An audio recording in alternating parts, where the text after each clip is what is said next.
السلام علیکم. وعلیکم السلام. څنګه یې ښه؟ ښه یو الحمدلله.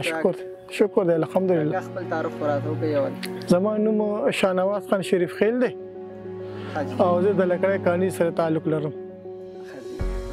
تاسو زمینداری دغه سره خپل تعارف وکړئ. زه خو بیسیکلی بنیادي زمینداران یو د نیکه د وختونو او پلاران هم دغه رنګ زمینداری کوي او زما خپل ځاني خانه‌کاش چې کوم دی زما خپل خودکاش زما تقریبا 32-35 کنال غنم مې کرلی دي او دغه رنګ زمیندار هم کرلی دي او داسې 15 سال 50 جریبه به ځمکه هم د اجتماعي د پلار څه کرلی دي؟ مونږ غنم کرلی دي.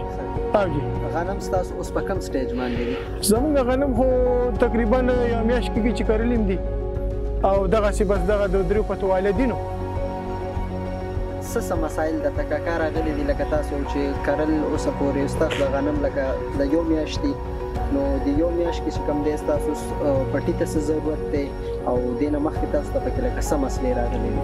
زموږ ته خو مسلې بیا د ټولو نه مخکې دا دي چې یو خو زموږ دا خلک چې کوم دی کمزوري دي بنیادي دي ولا خاور هم په وخت نشي ورکولی پیسې ورسره نه وي چې کوم وخت کې کري هغه وخت کې پیسې ورسره نه هغې نه پسته خاور راوړي او د هغې نه پسته ورکې دا ګند بلام کېږي دا پرېوتې شوه دا نور څیزونه ورکې کېږي نو د هغې د سپرې ورسره بیا پوره مسله وي چې بیا ګند من ورکوي شي خاوره وله پوره ورکړې نه لږه ډېره خاور چې وله ورکړي هغه هم ترې نه ګند من وخوري نو زموږ پیداوار ډېر کم کېږي تقریبا په 4 کنالو کې 10-12 من غنم کېږي زیات نه کېږي په لو کې هم تکلیفې ټول ګند من پکې وي. کوم قسمه ګند دې کېږي؟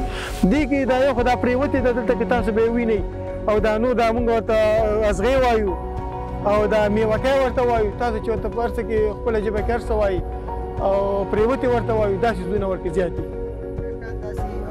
بیماریانې وغیره پرې راځي؟